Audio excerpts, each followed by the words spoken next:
안녕하세요. 나에게 낭독 시간입니다.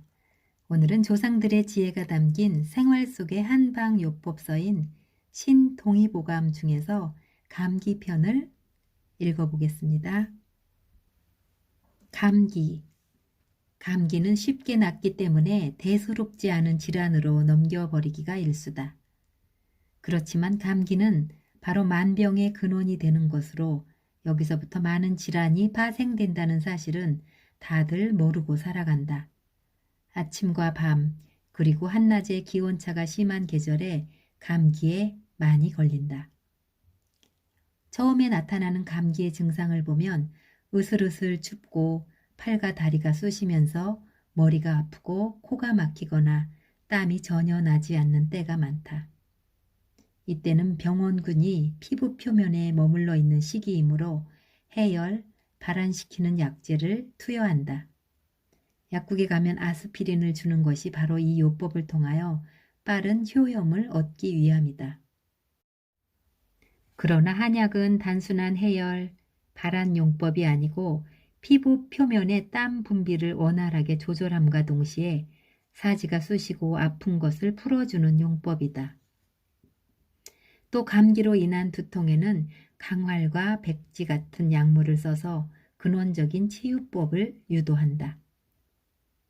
또 코가 막히는 것과 콧물이 쉴 사이 없이 흐르는 것을 치료하기 위하여 갈근을 쓰는데 갈근은 땀을 내고 코로 침입하는 병균을 줄이며 배설하는 작용을 한다. 흔히 감기에 폐독산이 좋은 치료제가 되는데 바로 이러한 약들의 종합적인 배합에서 효과가 나타나는 것이다. 그렇지만 폐독산도 의사의 지시에 따라야지 그냥 투여하면 여기에 인삼이 들어있어서 도리어 발열 증상을 북돋우는 결과를 초래하게 된다. 과다하게 힘을 쏟아 감기에 걸렸거나 지나친 방사 행위로 인하여 감기에 걸렸을 때는 쌍화탕에 폐독산을 합방해서 쓰게 마련이다. 쌍패탕이라는 말이 여기서 나온 말이다. 소화 기능이 약하여 늘 설사나 물변을 보고 소화를 잘못시키는 환자에게 쌍화탕을 복용하게 하면 도리어 큰 피해를 줄 수가 있다. 약국에서 판매하는 쌍패탕, 광동탕, 갈근탕 등에는 진통 해열 작용을 증강시키는 양약을 가미해서 인체에 유해한 요소를 제거했기 때문에 활용하기에 간편하다. 초기 증상에는 이것으로도 많은 효염을 보지만 정작 깊은 감기에는 이것으로는 효염을 얻을 수가 없다. 감기도 여름에 걸렸을 때와 겨울에 걸렸을 때의 치유법이 각기 다르고 어린이와 노인이 다르며 임산부와 허약인의 처방이 상이하다. 대개 소화장애를 겸한 감기 증상에는 소와 효소의 분비를 왕성케 하는 약들을 투여하는 것이 바람직한 요법이다. 감기에 걸리면 잘 치유되는 예도 많지만 며칠 지나면 기침을 하게 된다. 간혹 열이 나면서 얼굴이 상기되고 먹은 것을 토하는 경우가 있다. 이런 환자의 치료는 단순한 진해, 고담제만을 투여하는 것이 아니라 열을 내려주고 기침을 진정시키는 마황 같은 약물로 치유해야만 효과가 빠르다. 여기에 곁들여서 도라지 뿌리도 함께 투여한다. 민간에서 감기에 걸리면 콩나물국을 뜨겁게 끓여서 여기에 고춧가루를 많이 넣고 먹는 것은 땀을 내기 위한 요법이며 인동 덩굴을 거두어다가 이것을 끓여서 마시는 것도 결국은 해열 발한의 요법에서 나온 경험방이다. 또 파뿌리를 모아서 진하게 국을 끓여 마시는 것도 역시 땀을 내면서 피부 표면에 정체되어 있는 병원균을 밖으로 축출하여 사멸시키는 작용을 얻는 것이다. 요즘의 젊은 층은 이 같은 요법이 전혀 근거 없는 허무맹랑한 것으로 착각하기 쉬운데 기실은 과학성이 깊이 내재되어 있는 것이다. 이런 약들 또는 식품들은 대개 인플루엔자 균의 발육을 억제시키거나 죽이는 힘을 가지고 있어서 치유되는 것이지 땀만 내고 열만 내렸다고 다 낫는 것은 아니다. 다 경험해 본 일이지만 감기가 나은 줄 알고 함부로 목욕을 하거나 찬 음식을 마구 먹거나 술을 마시고 찬 곳으로 거동했을 때는 여지없이 재발한다. 이것은 아직도 체내에 병원균이 남아있는데 치유된 것으로 착각하고 활동했기 때문이다. 감기가 성하면 호흡기 질환이 유발되고 인후와 편도선이 부으며 다른 장기에 큰 손실을 주어서 예기치 않은 질병을 초래할 수가 있으므로 감기 환자는 이 병이 결코 작은 것이 아님을 자각하고 주의해야 한다. 특히 일기가 급변하는 계절일수록 감기는 기승을 부린다. 한방에서 쓰고 있는 감기 치료제는 급속한 치료제로 알려진 아스피린과 같은 효과가 아니라 더 근원적인 치유를 한다는 장점을 지니고 있다. 감기의 원인이 외계에서 침입한 병원균에 의하여 발병한 것은 고열이 심하고 두통과 목이 붓고 눈이 충혈되는 증상이 나타난다. 기후 변화에 따라서 일시에 찬 공기를 쐬인다든지 추운 곳에 노출된다든지 피로가 쌓였을 때 쉽게 감기에 감염된다. 평소에 체질이 허약하면 병원균이 쉽게 침입한다. 이때 폐의 조절 기능이 와해되어 감염되는데 이 경우에는 비교적 오래 앓게 된다. 현대의학에서는 인플루엔자 바이러스 A, B, C, D형으로 분류하는데 통상적으로는 A, B형으로 대별하고 있다.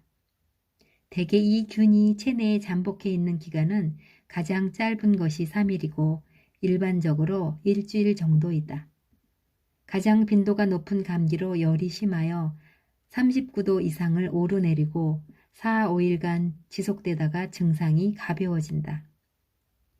발병이 되자마자 두통이 나타나고 뼈의 마디마디가 쑤시고 아프며 눈의 뒷부분이 당기면서 통증이 느껴지고 충혈되며 혹 코가 막히고 콧물이 주체할 수 없이 흐르며 기침을 연발한다. 이때 가슴과 뼈까지 통증이 나타나며 조금씩 가래를 뱉어내는데 가래에 피가 섞일 경우도 있다. 중독 증상은 엄중하여 전신에 힘이 줄고 표정이 냉담해지며 얼굴이 붉게 보이고 맥박이 빠르며 호흡이 거칠어서 심하면 허탈 상태에 이르기도 한다. 이때 병리 검사를 해보면 백혈구 수가 급속하게 떨어지고 임파세포는 상대적으로 상승한다. 원발성 폐렴형 감기는 어린이와 노인에게서 많이 나타나는데 열이 심하고 가슴이 아프며 호흡이 곤란하고 기침과 가래를 뱉어낸다. 폐 부위에서 타금이 들리고 X선 검사에서는 음영이 나타난다. 위장형 감기는 유행성 감기를 앓을 때 급격한 소화장애로 메스껍고 구토가 일며 복통과 설사를 수반하는 위장열의 증상을 나타내는 특징이 있다. 엄격한 의미에서 크게 이 세 가지로 나누어 치료한다면 치료되지 않을 것이 없다. 감기를 1개월 이상 앓는 사람도 있는데 이것은 정확한 원인 분류를 하지 않고 치료했기 때문이다. 단순형 감기의 치료 재료는 들이나 산에서 흔히 볼 수 있는 인동 덩굴이 좋다. 이것은 단방으로 응용할 수도 있고 이것이 배합된 복합 처방으로 치유하면 더 빠른 효과를 유도할 수 있다. 인동 덩굴 건조시킨 것을 1회에 40g씩 물에 넣어 1시간 끓여서 공복에 마시면 효염을 본다. 땀이 나면서 열이 내리고 갈증이 풀린다. 팔다리에 마디마디 아픈 것도 치유해 주는데 이런 결과는 소염, 해열, 향균 작용으로 인하여 치료 효과를 현저하게 높여준다. 또한 시오라는 한약재는 감기로 오슬오슬 추웠다가 갑자기 더워지고 열이 나는 증상에 탁월한 효과를 얻을 수 있다. 아마도 시오는 해열 작용을 하는 한약재 중에서 대표격에 속한다고 볼 수 있다. 실제 실험에서도 집토끼에게 반려를 시켜 이 약 달인물을 먹인 결과 해열 효과가 나타나 약효가 인정되었다. 생쥐에게서 해열 효과와 함께 체온을 내리는 효과도 아울러 나타났다. 다음으로 폐렴형 감기는 열을 내려주면서 폐의 기능을 원만하게 해주는 약물을 투여하여야 한다. 중국의 사막지대에서 많이 자생하는 마황이라는 약재는 땀을 내는 효과가 탁월할 뿐만 아니라 기침을 가라앉히는 작용 또한 현저하게 나타낸다. 그래서 이 약 속에 들어있는 성분을 연구 분석해 본 결과 코데인, 에페드린으로 밝혀졌다. 이들 성분은 땀을 내고 열을 내릴 뿐만 아니라 진통 효과가 있고 결정적으로 기침을 가라앉히며 가래를 삭히는 작용을 한다. 그러므로 감기로 인한 격심한 기침을 진정시킬 수 있고 항균 효과도 뛰어나다. 또한 도라지 뿌리도 이 증상을 치료하는 데 큰 효과가 있으므로 가미하거나 나물로 무쳐서 먹는 것도 치료에 크게 도움이 된다. 다음으로 위장형 감기는 환자의 증상에 따라서 가미되어야 하겠으나 일반적으로 소화장애가 있고 열이 있을 때는 황현이라는 약재가 유효하다. 황현은 위장 내에서 소화액의 분비를 촉진시켜 헛배가 부르고 소화가 안 되며 열이 있는 증상을 치료하므로 위염 치료에 없어서는 안 될 약이다. 소화가 안 되면서 감기가 심할 때 오로지 감기 치료제만을 투여한다면 완치와는 거리가 먼 대중요법만을 반복하게 된다. 만약 이 증상에 땀이 나지 않고 헛배만 부르며 오한이 올 때는 들깻잎과 동일하게 색이 자색으로 보이는 차조기의 잎이 가장 좋다. 이 잎에는 방향성의 정유 성분이 들어있는데 이 성분이 땀을 내게 하고 복부에 팽만감을 내려주며 위장 안에 정체되어 있는 과다한 수분을 배설시켜 치료를 돕는다. 감기의 감염원이 되는 인플루엔자 바이러스가 체내에 침입한 상태인 잠복기에 과다한 부부생활로 감기 증상이 중하게 나타나거나 또는 지나친 성생활로 허약해진 상태에서 몸 안에 침입한 인플루엔자 균이 있을 때에는 보통 감기 치료제로는 절대 치유되지 않는다. 이 경우에는 쌍화탕 제제가 가장 유효하다. 이를테면 소실된 정력을 보완시키면서 감기를 치료하는 효율적인 치료법이 되는 것이다.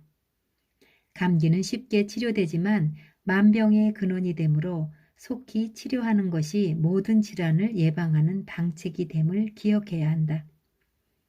기침이 연달아 나오고 열이 심할 때는 물 1리터에 뽕나무 뿌리 껍질 40g과 살구씨 40g을 넣고 2시간가량 끓여 하루 3회씩 공복에 복용하면 좋다.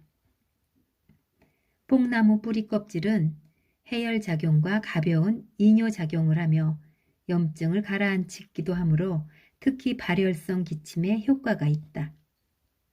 오래된 해소천식에는 살구씨가 더 효과적이다.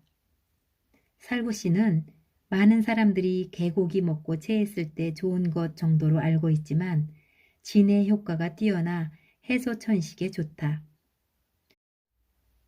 잦은 마른 기침으로 솜을 몰아쉬고 얼굴이 심하게 상기되는 증상에는 살구씨를 먹어봄직하다.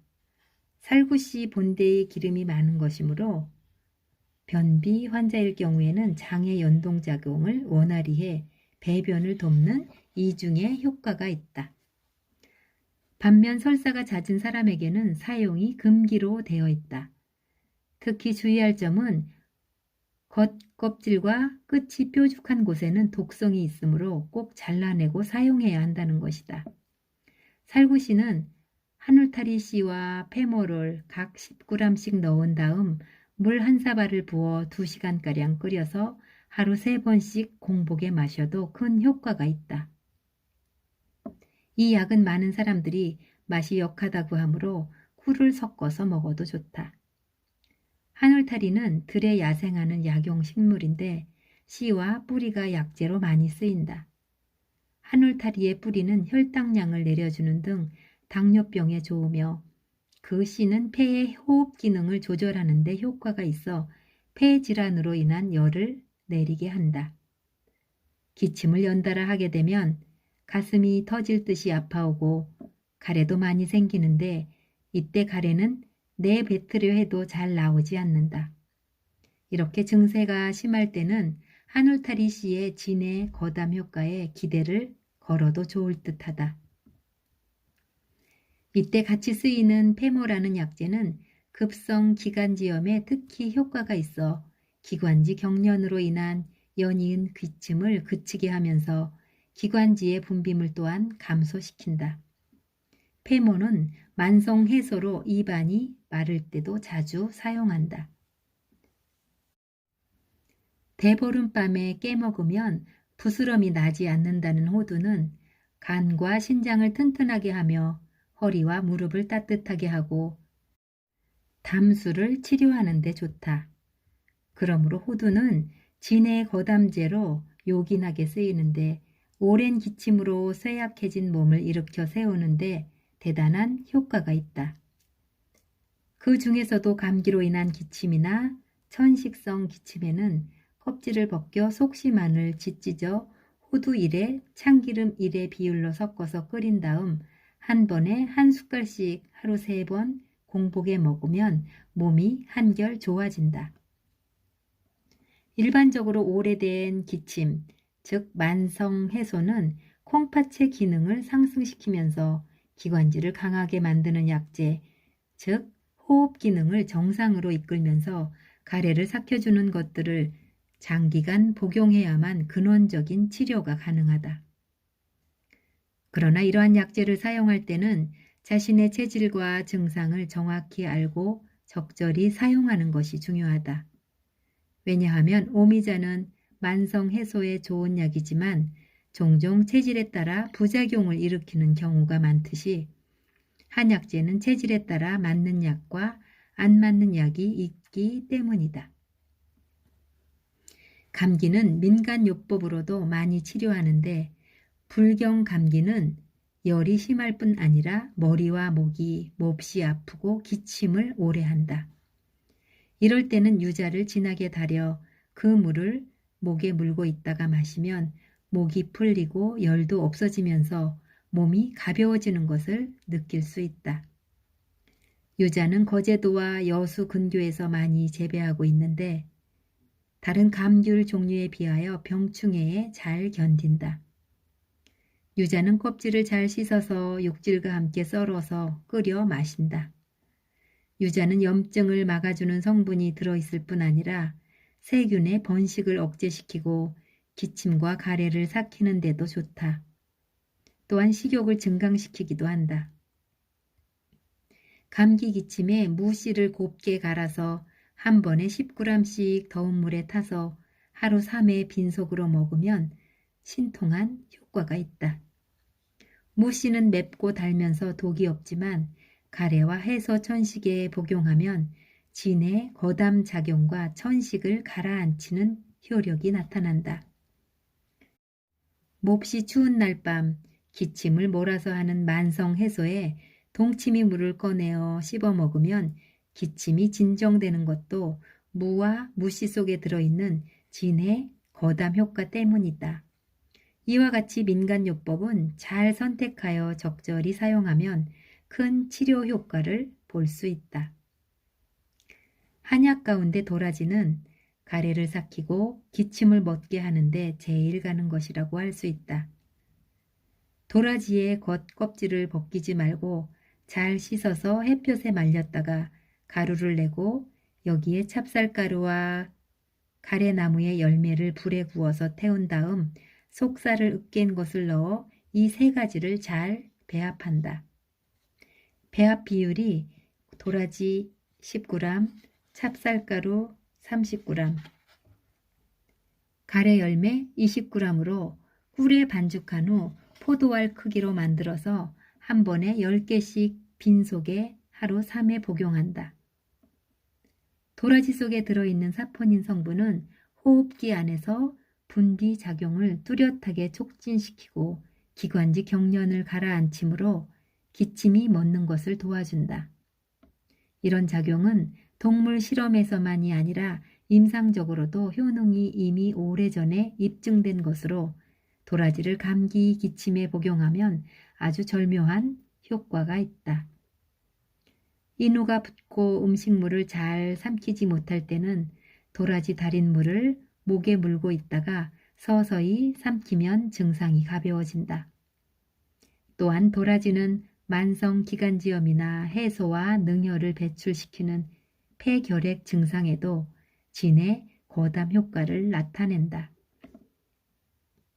위의 처방에서 찹쌀은 기력이 떨어지고 감기에 잘 걸리는 원기 허약자에게 좋고 가래나무의 열매는 도라지의 보조 효능으로 진의 고담 작용을 돕기 위해 배합한 것이다. 가래나무 열매를 구하기 어려울 때는 호두나 은행으로 대신해도 좋다. 네, 지금까지 조상들의 지혜가 담긴 생활 속의 한방요법서인 신동의보감 중에서 감기편을 낭독해 보았습니다. 감사합니다. 나에게 낭독이었습니다.